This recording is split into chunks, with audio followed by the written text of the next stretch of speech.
tonight I want to take my guests round the world on a plate. Better make sure it's a big one. He's kicking off with the starter, Lamb Shawarma with pickled cabbage and mint yoghurt. I want to go shawarma. I'm Indian, I love a shawarma. Although, where is it from, actually? Although lamb shawarma doesn't originate in Morocco, I had it there. It was absolutely fantastic. It's basically a posh kebab. Crack on then. For the posh kebab, Steve makes a marinade by mixing turmeric, cumin, pepper, coriander seeds and paprika. That sounds Indian, maybe. So maybe shamosa or something? Little parcels, I don't know. Well, clearly. Oh, it's the Middle East in a bowl. Certainly looks sandy. So just dry frying the spices releases the flavour from them. That's a good tip. After grinding, nice moves, time for the meat. I've got a bit of a problem with lamb. I went to my boss's house, well, my ex-boss, and I picked up a lamb, and I know this sounds really funny, but the lamb smelled of lamb. Strange, that. So this lamb used to be dancing around the Cotswolds. Oh, happy days. On go the spices. Ooh, yeah. Oh, you know what that smells like, don't you? £1,000. £1,000. I thought so. With the lamb spiced, Steve prepares his veg. If Steve actually got a little doner kebab machine, he's going to carve the meat off. That's absolute bonus points. I was going to swear then. Thank goodness you didn't. Steve sears the spiced lamb. This is the pretty way of doing it rather than the elephant leg that perhaps some of us are used to on a Saturday night. Bad luck, Adam. Into a tray goes his chunky veg, followed by the meat and a glug of stock. With the lamb left to slow cook, it's time to start on the pickled cabbage. What is it this week with pickles?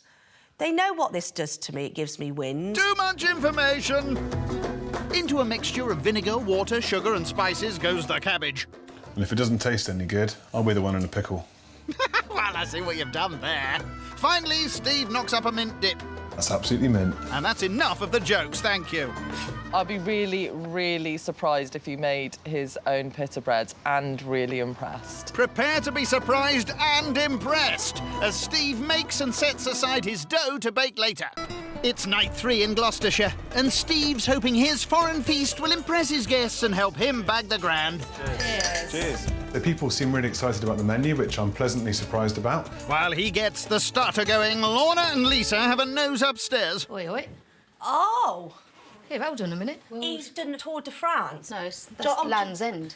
I must say, though, there ain't nothing uglier than a man in cycling shorts, is there? Well, I Do you don't think know, it lycra depends. I don't like a man in lycra. No, a bit too tight. No. Maybe we could get him to put his cycling shorts on. Should we go and ask him to see his medal? Yeah. Yes, all right, moving on. Steve pan fries his flatbreads. A bit worried about putting 2 in the pan, but I think I'm getting away with it. Whoa, you're living on the edge, aren't you? After adding mint yoghurt, on goes the meat and pickled cabbage, and it's ready. Lamb shawarma with pickled cabbage and mint yoghurt.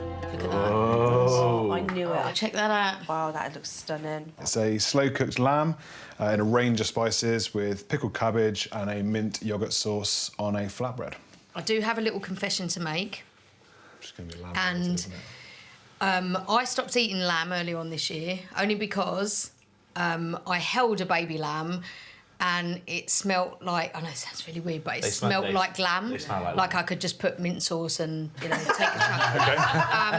But I really like lamb, yeah. Okay. So I'm using this as my excuse to be able to still eat it. Yeah, good, good. What's your thoughts, guys? Did you make the flatbread yourself? Yeah. You can tell. It's delicious. The lamb was really tender. The naan bread was so soft. It was really good. I have to say, I don't know why I stopped eating lamb. Yeah, baby lamb was ever so cute, but boy, does it taste good. Lamb was absolutely beautiful. The mixture of the flavours with it, that was a winning start of that one. She didn't eat lamb before, and now she eats lamb. What better praise is there? Fantastic. The kebab, I appreciate, is traditionally eaten at the end of the night, but hopefully this isn't quite the same as your standard doner on the side of the road on a Saturday night. Oh, I'm not too sure. And I think hopefully... Steve's a shady character. He's sort of not let on too much. He knows about food, but I still maintain he's sort of a one-cook wonder. My menu's kind of inspired much like you guys actually, around where I've been in the world. So they said this is what I had in Morocco. The worst thing I had was rat, and you use the tail as a stick to. What does that taste like? Can you give any comparison of what it tasted like? It tasted like nothing I've ever eaten. It was tough. It was char grilled. It was sinewy, not enjoyable at all. Was it seasoned? No. No, it's just... I'm not going to recommend any of this stuff. It sounds a bit like your crumble then, Adam. Ouch. So that was me getting my own back last night with Adam about me being called a chugger, was it? Lisa comparing my crumble to the rat, she's not realised that her night is still to come. I've had brick. If you gave me 1 million guesses, that wouldn't be one of them. I don't know. I think I was going through my pregnancy. I just thought, God, that brick looks tasty. But I just had a nibble. How was it? That's why I chucked the old Tiflo. Are you really? Is that what Yeah. it was? You can never guess what that girl's going to say. Who'd have thought she'd eaten a brick? Are you still interested in that bread or not? In my household, that means you're still eating. Are you finished? Wow. I could be. What's the right way to do it then? Don't quote me if I'm wrong, but I think for me, in my household, it's definitely together and at least sort of to the side. I'll tell you what, you just eat, don't you? Listen, you eat your grub, you have your food, yeah? You're just done, then you just chill for 5 minutes and then you take your plate out with your knife and fork. I wouldn't take your plate if it looked like that. He really actually irritated me tonight about that. I found it quite patronising, to be honest with you. I like to think that Lisa and anyone else at the table would take my etiquette lesson on board, that actually primarily putting your knife and fork together is good manners. Fantastic comments, right? No complaints. I'm a happy boy.